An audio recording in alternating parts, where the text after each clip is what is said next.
So there you can see the emerald dwarf rasboras. So I have 3 of them, and they're doing really well. Technically they're Danios, so it's kind of like how we call the celestial pearl Danio a galaxy rasbora. There's the sparkling dwarf gourami, and he's doing really well. So right now I have just the 1 sparkling gourami, and then of course the 3 dwarf emerald. I'll call them dwarf emerald Daniels actually, because that's what they are. And then I still have 1 fire red shrimp, but it's kind of getting darker in coloration, so I don't know if it's about ready to molt again. The other one ended up dying. When I bought them from the fish shop, they were already old, so I bought 2 really mature ones just because I wanted to. And so I imagine the other one probably just died of old age. I'm not really sure why.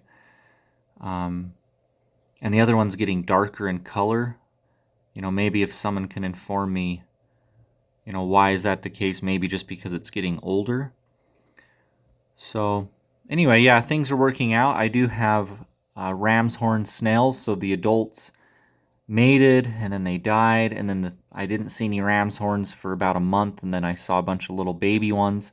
So I still have the ram's horns, and they like to eat the algae off the Rotala bossae, and then it kind of damages the leaves. So I had to trim the bossae back.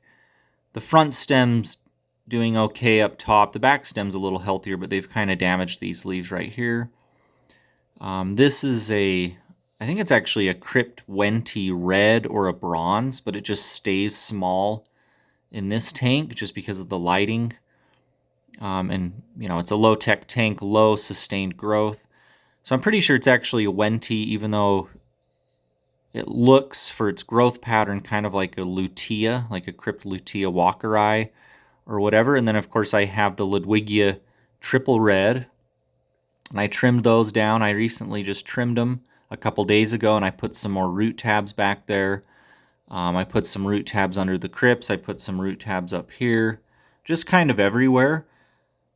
So there you can see the shrimp again. So the pearlweed kind of melted right here. I'm not really sure why. I cleaned that up.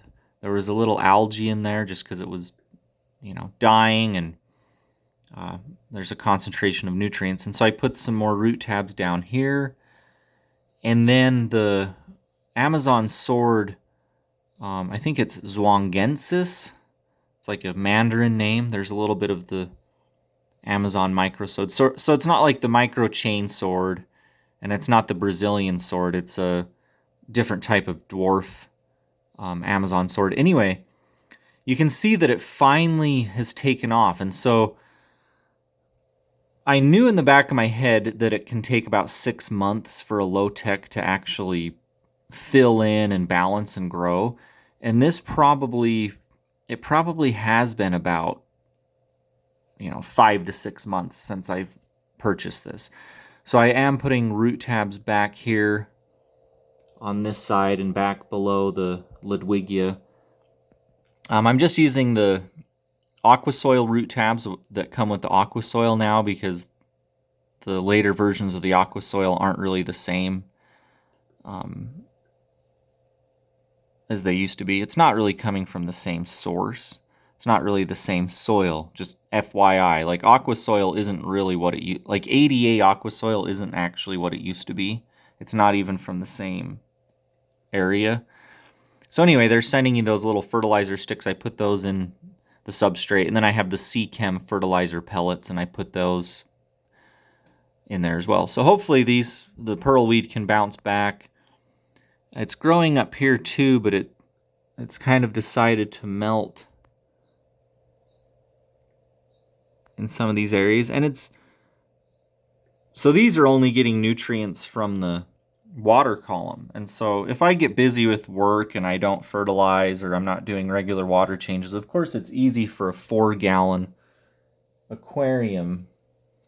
I'm trying to look for my dish towel, but it's not close by. Anyway, I was going to dry my hand off. But anyway, of course it's actually hard to balance an aquarium that has a lower water volume. This is only 4 gallons, but with everything in there, it's really only like 2.5 gallons of water because of all the displacement and everything. So these are only getting nutrients from the water column. If I'm not fertilizing, of course, they're going to be more susceptible to melting back. And these may have even melted back just because the substrate is probably exhausted and there weren't a lot of nutrients. And so that's why I put root tabs there. And then, of course, I'm dosing the liquid fertilizer. So all I'm dosing is just C-Chem, the all-in-one C-Chem Flourish Comprehensive, which basically Thrive fertilizer and all the different fertilizers essentially copied. Like, I know they're at a higher concentration, but the C-Chem Flourish Comprehensive has been around for a super long time. And it's an all-in-one fertilizer, and it's convenient, to use for something like this, just because you can go and buy it at Petco or whatever. I can get the Nelock G Thrive over at my local fish shop. So I've used it in the past. Obviously it works, and I have nothing against Colin or anything. I just buy C-Chem because it's easy to get, and it works for something like this because I barely have to dose this. The pearl weed has decided to start picking up growth over here. So I'm thinking maybe it has something to do with the root tabs that I put over here a few months ago. So it seems like when you put the root tab in, it might take a month or two for them to really start working their way into it. Because I put root tabs over here a few months ago because it was struggling. And then now it's the side that's doing well. And then now this is struggling. And so I put root tabs over here. And now in a month or two, it's going to pick up. And the crypts are doing really well on this side. They're doing well over here too. They're just not as robust. You have the Amazon sword taking over. But the crypts are doing really well over here, so I'm kind of hoping they'll take over this section and that'll get nice and bushy. So it won't be overtaken with Ludwigia. I'm always going to control the Ludwigia. So you guys know it's aquascaping. You kind of control the design, the growth. I don't want this area necessarily becoming tons of Ludwigia, so if I get too much, I actually just throw it in my plant pot. You can't really see because I've got this set up for the aquarium, but I'll just let leaves and stuff decompose in my plant pots and whatever. So I want this to fill in with the crypt, and then of course there is some micro sword, or I'm going to call it dwarf Amazon sword actually, because it's not the chain micro sword, just so people don't get confused. A little bit of Ludwigia there. You've got some pearl weed growing up there. You can see the Rotala bosai actually looking pretty healthy. It's not doing too bad. I'm not really having too many issues with algae. The only type of algae I'm really ever getting is a little bit of cladophora algae.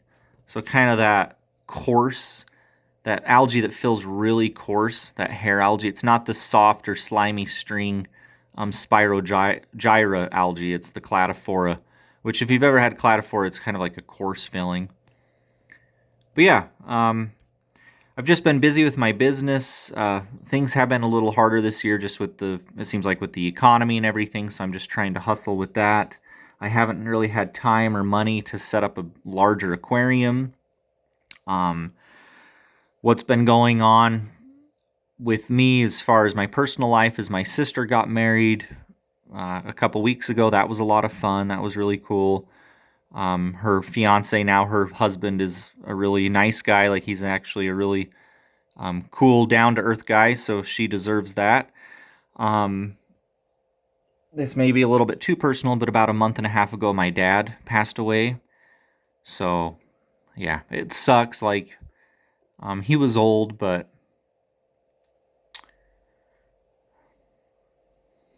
yeah, you understand. So it's like he had dementia and he had a stroke and all that kind of stuff, but he was 70, I think he was 78. Yeah, he was 78 years old, but anyway, obviously it's hard to talk about and hard for the family, but it happens to all of us, and that's just a part of life, and it does suck. I'm not going to act like it doesn't, because he was basically my best friend. Like, we were actually You know, really close. And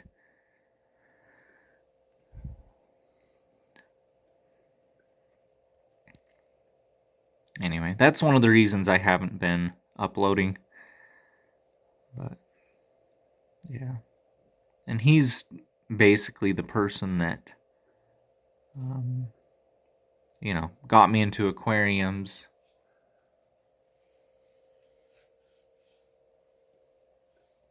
Anyway, it's hard to talk about, so.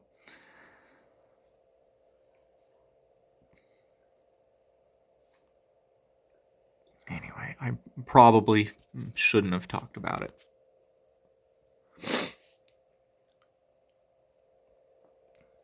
But yeah, these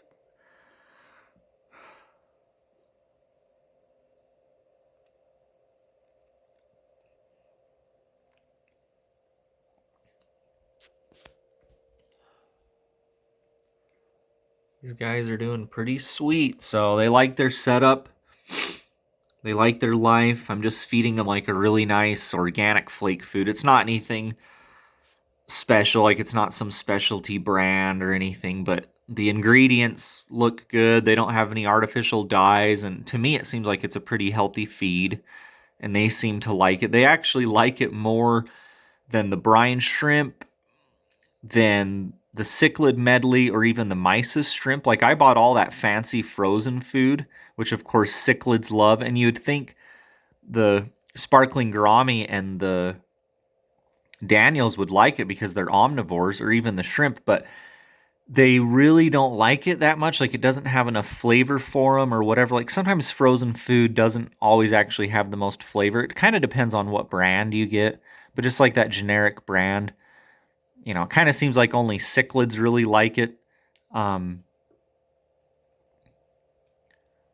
Anyway, you can see some sediment getting stirred up. So when I replanted the plants, there is some sediment back there that settled. So when the sparkling gourami gets kind of nervous or swims around now that there's not as much shade, it is picking up some detritus and stuff.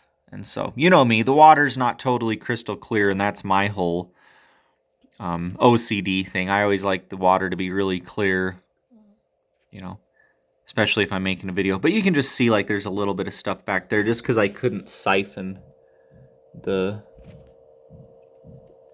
Oh, that's a good look on that guy. Look at that guy. He's looking really good. Coming out and showing off. But yeah, I couldn't really siphon all the sediment back there. But yeah, so anyway, it's a nice, cool little setup. I wish I did have a bigger setup. I'm probably going to move out of this house in February, which seems like it's far away, but I don't know. I don't really want to set up some big aquarium and then have to move everything in the winter. So it may be that I just keep this tank for another 6 months or so, and then when I move, I can look into setting up a bigger aquarium. And if I do set one up, let's say 6 months from now or something, it's probably only going to be a 24-gallon or something. It's not going to be like some massive tank. And anyway, we'll see where things are going right now. I'm still running my business. I do have some other opportunities with some things that I'm working on. So I am working on some other products, and I did send them to this investor, and she lives in a different state. So if she ends up liking what I'm making and that type of thing, I might end up moving to a different state, and I'll end up basically creating a whole new life and essentially reinventing myself. And so anyway, yeah, I am kind of essentially working on designing my own product. And it's all confidential right now, so I can't really talk about it all. But anyway, we'll see what happens. You know, maybe 6 months from now or even sooner, I'll be living in a totally different state, and I'll finally be a lot more financially stable, and I can then finally, you know, get my own place, because I essentially have to move like every 2 or 3 years. Just the way things have been going. I was in college, I graduated, I was a junior environmental scientist, then COVID hit. I got laid off because I was the junior wannabe physical scientist, right? I was working on lakes, lake pollution, that type of stuff. I was doing surface hydrology, but then COVID hit. They laid me off because they didn't have any funding. So then I had to start a business. So I've been, slowly building my business and essentially thriving and surviving. And that's just the way things go. But yeah, until next time, guys, thanks for supporting me. I know I'm totally inconsistent, and that's like a channel killer. I know my channel's basically dead. I'm not trying to necessarily work this up to 100,000 subscribers. It really just depends on how busy I am and my living situation. Maybe if I become more stable and, a little wealthier in the future or something like that, then I can work towards 100,000 subscribers or something. That's not even really my goal. I just want to say thanks for supporting the channel. I know I'm totally inconsistent.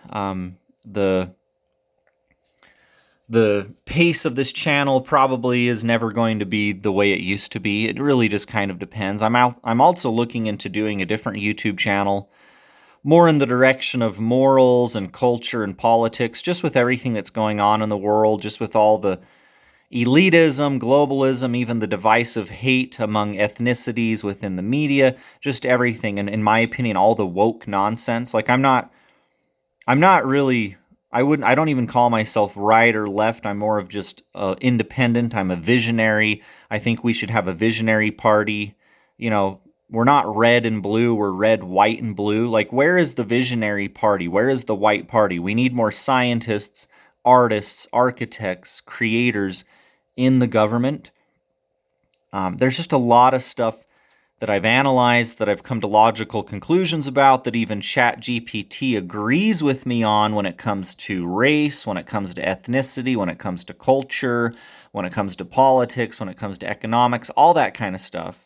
Spirituality even. I want to make a channel and talk about essentially morals, feminine, masculine energy, all that kind of stuff. Things that even kind of get a little bit into spirituality, but I want to keep it more with morals and culture. And the point is that, beauty matters. And I think that there's a lot of ugliness in the culture and in the world right now. And we do need to uphold beauty. And we really shouldn't be throwing the baby out with the bathwater. Like, I'm really not an advocate for hedonism or anarchy or whatever, or just abolishing everything because you think that it's bad. It's just, that's not realistic. And it's also not realistic to think that there's going to be some one world government or some tyrant that's going to take over the planet.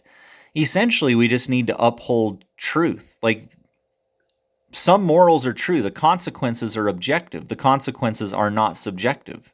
There's beauty in the world, and I truly believe in good and evil, because there's justified creation, and there's unjustified creation, and there's justified destruction, and there's unjustified destruction. Natural death is justified. Murder isn't. It never is. It really isn't. I mean, you could talk about the moral story of, there's 10 people on the train track and there's 2 people on that side. What do you do? But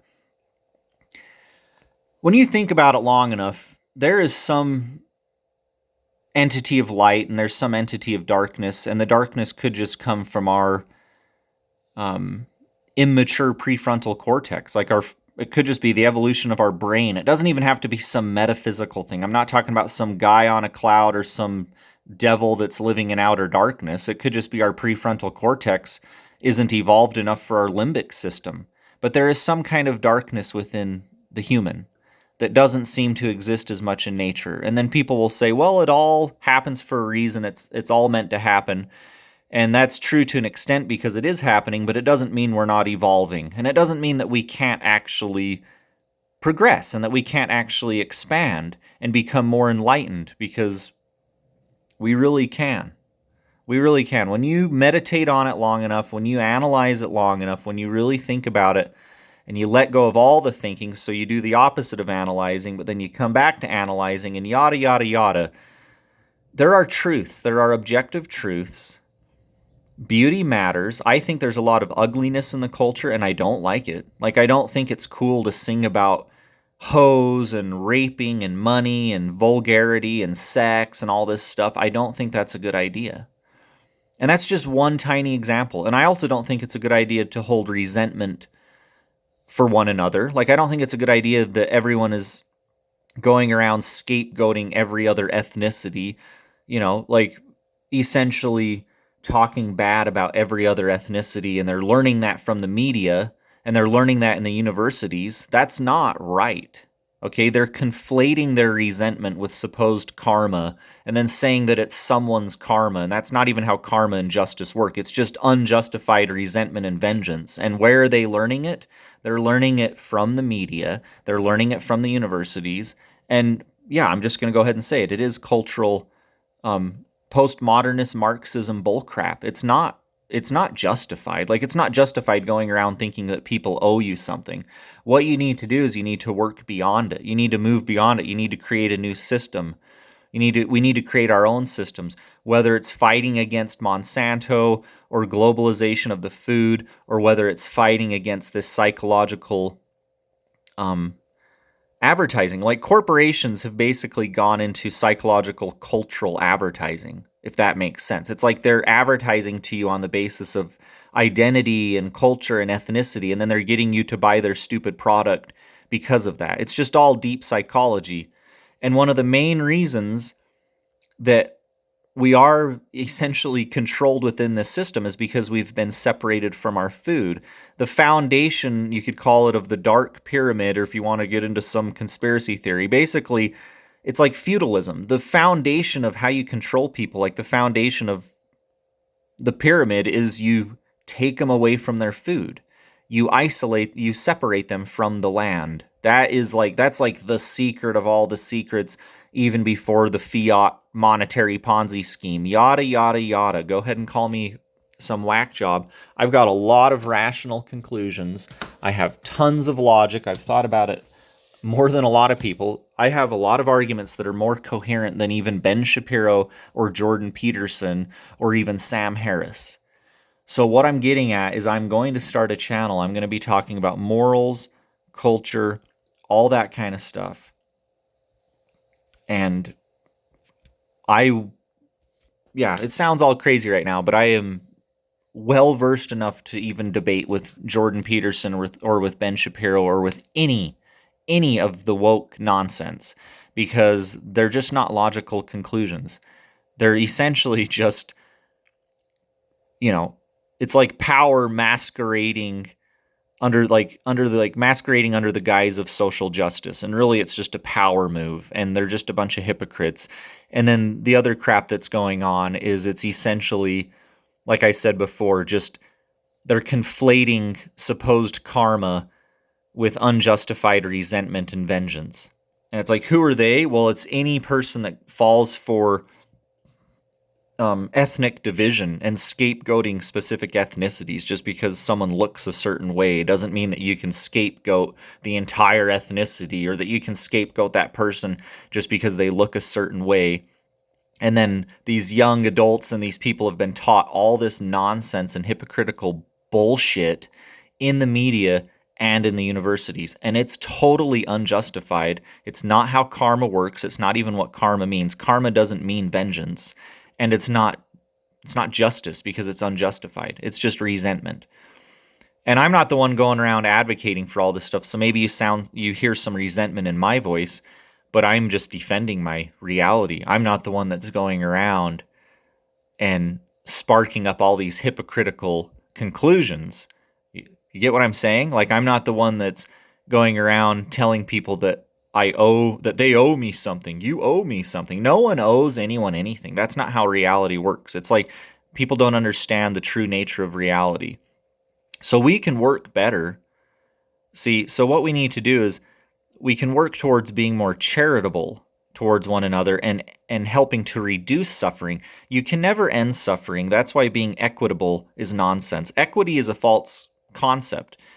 And then people might say, well, now you're appealing to futility. We should at least try and be equitable. No, we shouldn't, because it's a lost cause. That's the whole problem. The whole premise of the argument of equity is bullshit. It's just based on something that isn't ever going to work. It's not realistic. It's a lost cause.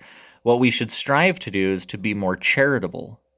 See, we should be more charitable because that reduces suffering. You're never going to end suffering. The world's isn't ever going to be perfect. It's never going to be a utopia. Utopia is not a destination. Utopia is a pattern. Utopia is a vibe. See, we can raise our consciousness and our awareness, and we actually can expand and evolve. So everything in a nutshell, the conclusion is that charity is enlightenment. Yes, charity for others is enlightenment. You want to reduce your depression, you want to reduce your suffering, you want to help the world. It's not about us. It's not about me. It's not about focusing on yourself. It's about focusing on other people. That will actually bring the peace, and then that will manifest the happiness. Therefore, charity is enlightenment. Anyway, I kind of rambled on there, but I'm just practicing for my new channel, and I didn't script it out or anything, so I was kind of all over the place. I was trying to just make a few points so you could just see where I'm going with this whole thing. It's going to be about culture. It's going to be about morals. I might get a little bit into politics, a little bit into spirituality. I'm just not like totally sold on politics and spirituality. I'm just more into morals, more into culture, and then even into health as far as mental, physical, and spiritual health go.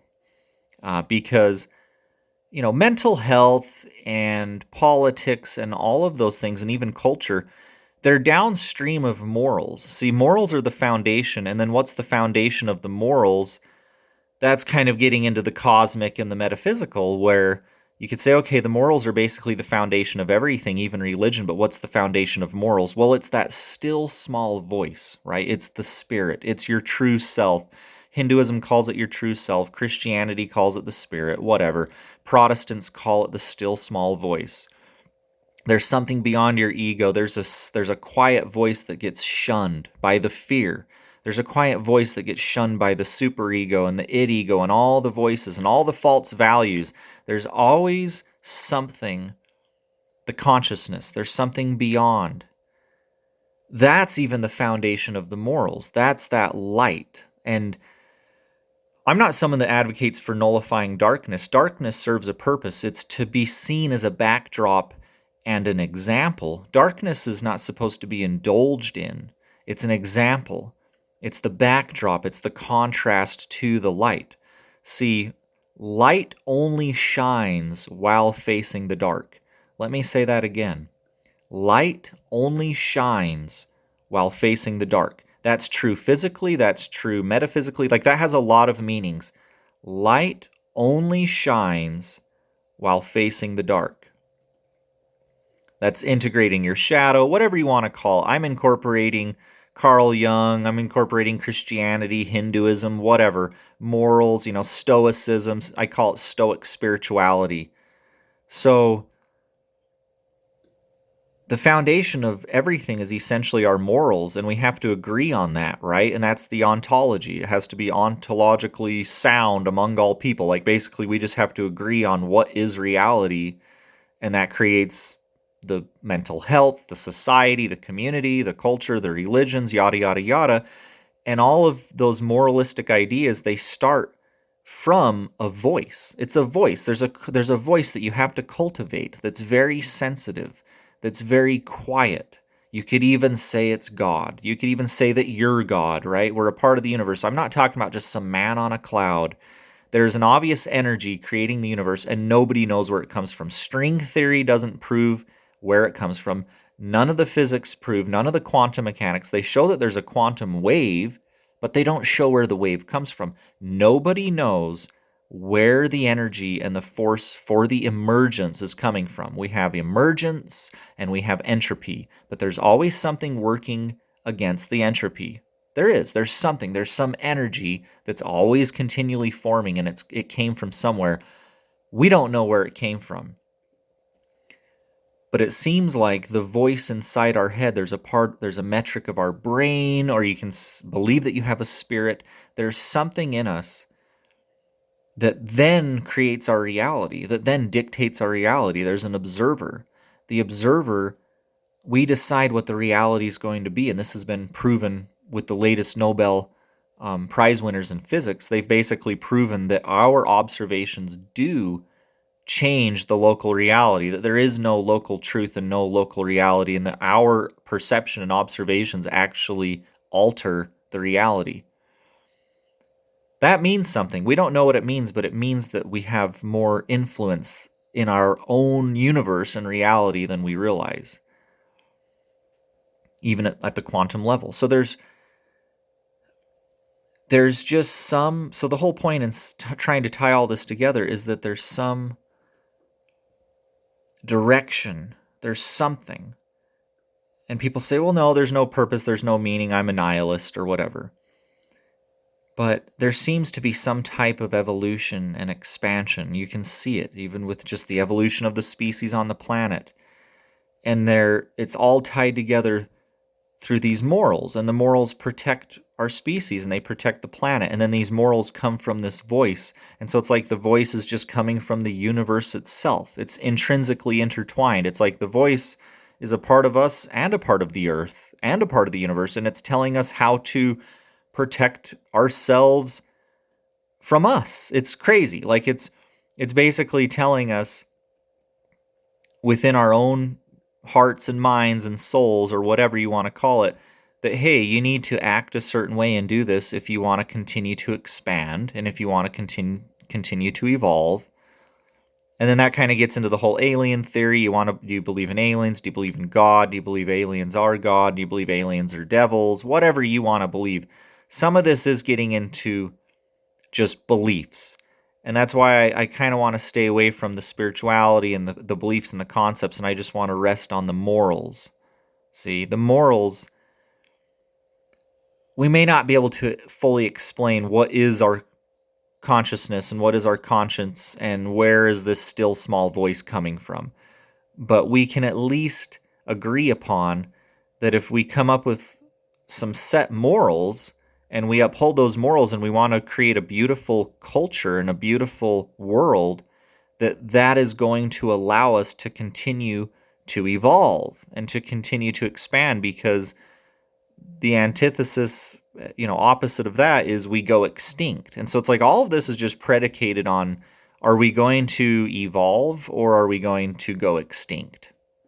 So taking God out of it. If you want to be a humanist or, you're all about evolution, you could just say, well, do we want to evolve? Do we want to become like the aliens? Or do we want to go extinct? So ideas matter. Morals matter. They have objective consequences.